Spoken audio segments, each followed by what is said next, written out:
Best First Graders. Happy Friday, May 29th, 2020.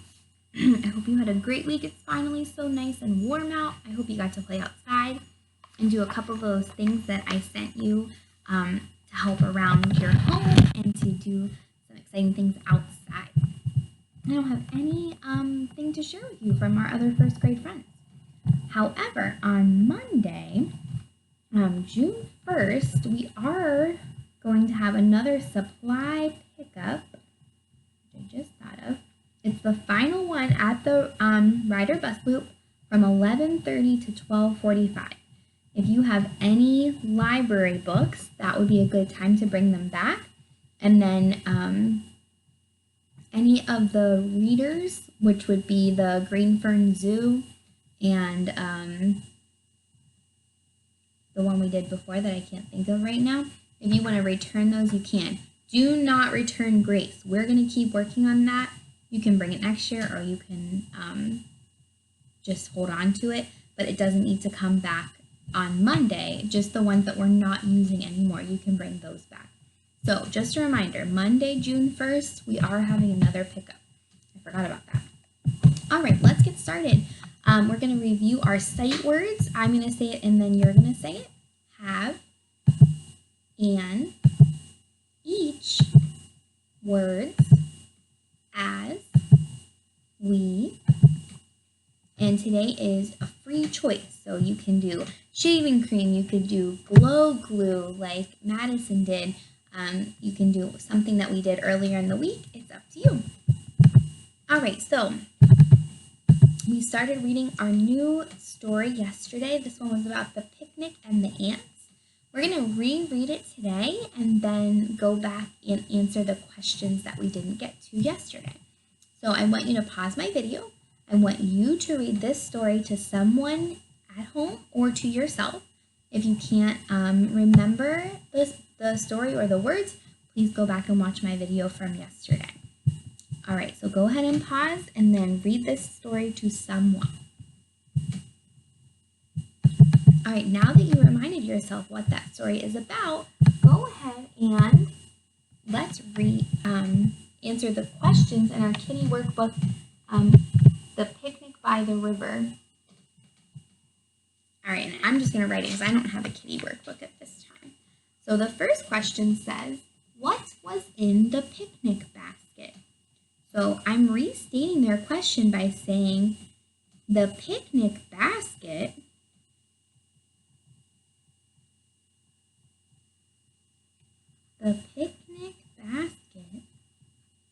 had, and then I'm going to make my list, and I remember that they listed a lot of different things.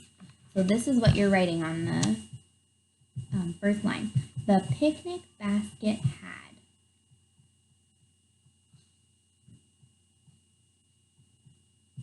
One more time, you can pause that. The picnic basket had, and let's look back in the text to remind ourselves what the picnic basket had. All right, it's in the very first paragraph of this story. Last summer, the Spencers had a picnic by the river. They had a picnic basket filled with food. That could be an answer. Is there any other detail we could add? It was stuffed with all sorts of good things. Chicken wings, ham, grapes, chips, and cupcakes. Ooh, so they told us lots of things that the picnic basket had. So let's write, I'm going to write it in a different color so you can see it. The picnic basket had chicken wings,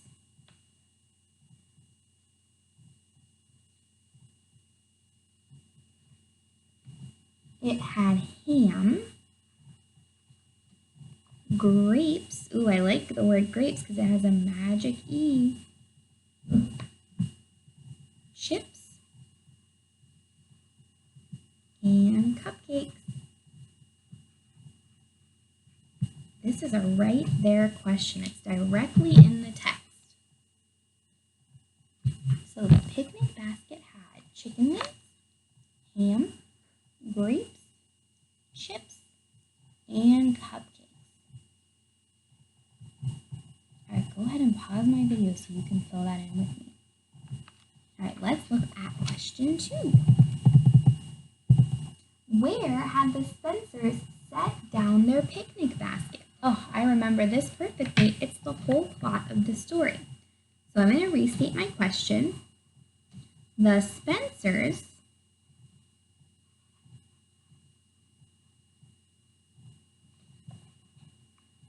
set down, I'm just going to write set the basket. All right, so there's your restatement. The Spencers set the basket.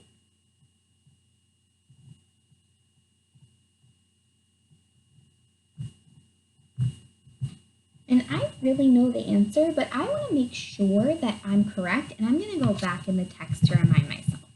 So let's see. Still on the first page, they told us everything that was in the picnic basket. Mr. Spencer set the picnic basket down. Grace and Jill went for a swim in the river. He set it down. It didn't tell us where, though. Let's keep reading on to the next page. After their swim, the children raced back to the spot where the picnic basket was. When they got there, there were ants marching down the side of their picnic basket. The ants were marching off with some of the food. The Spencers had set their basket down next to the center of a big ant hill. That's the answer that I want to write. The Spencers set the basket next to, change my color so you can see it, next to an ant hill.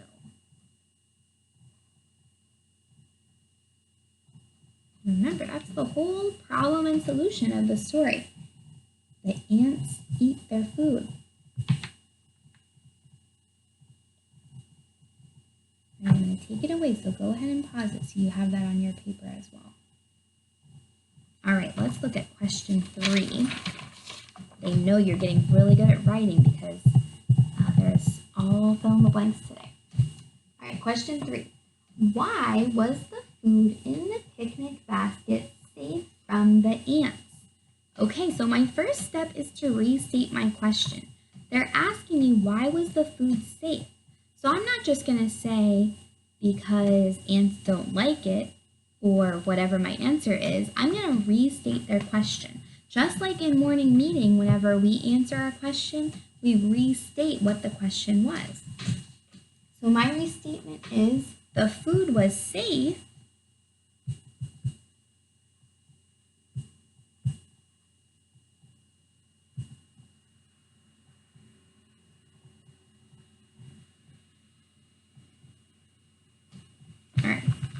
The food was safe because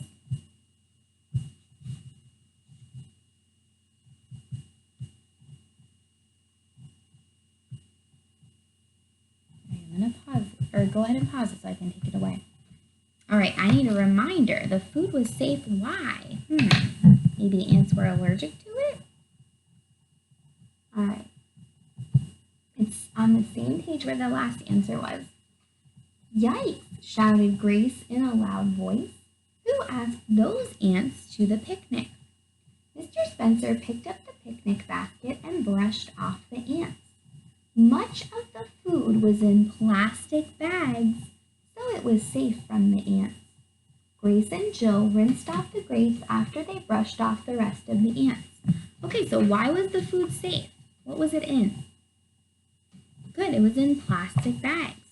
So, I already restated my question. The food was safe because my answer is it was in plastic bags. Period. It was in plastic bags. Another right there question.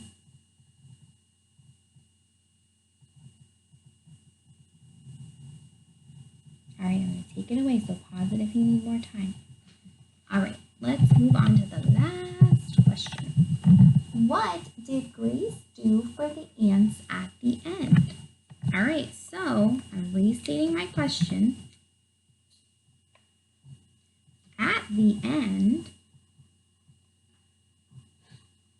Grace, capital G because it's a proper noun. At the end, Grace. Ooh, let me remind myself.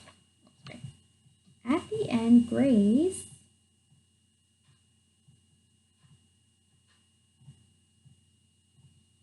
All right, go ahead and pause.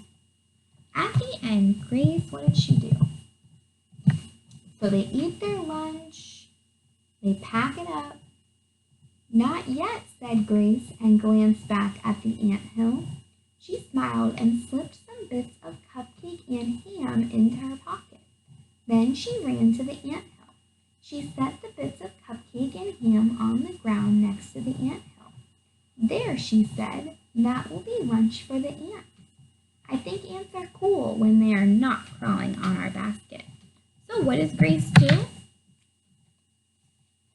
She gives the ants some of their lunch. So at the end, Grace gives food to the ants. Oh, you know what that reminds me of? That story we read together, Hey Little Ant, about whether that boy should mush the ants or not, and how that boy showed empathy to the ants. At the end, Grace gives food to the ants.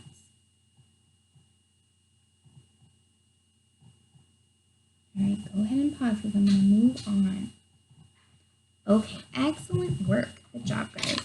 All right, let's switch on to our math brains. For the past few days, we've been practicing different facts, doubles facts, make a tens facts, doubles plus one facts. Today, I want to do something a little different, but it goes with our make a tens facts from yesterday.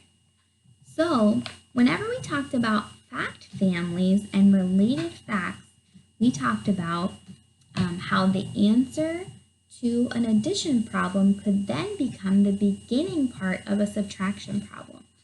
So I want to take our make a tens facts, starting with 10, and show all the ways we could subtract using those make a tens facts. So 10 minus 0 is the first one I want to talk about. So if I have 10 things and I take 0 away, what is my difference or answer to a subtraction problem?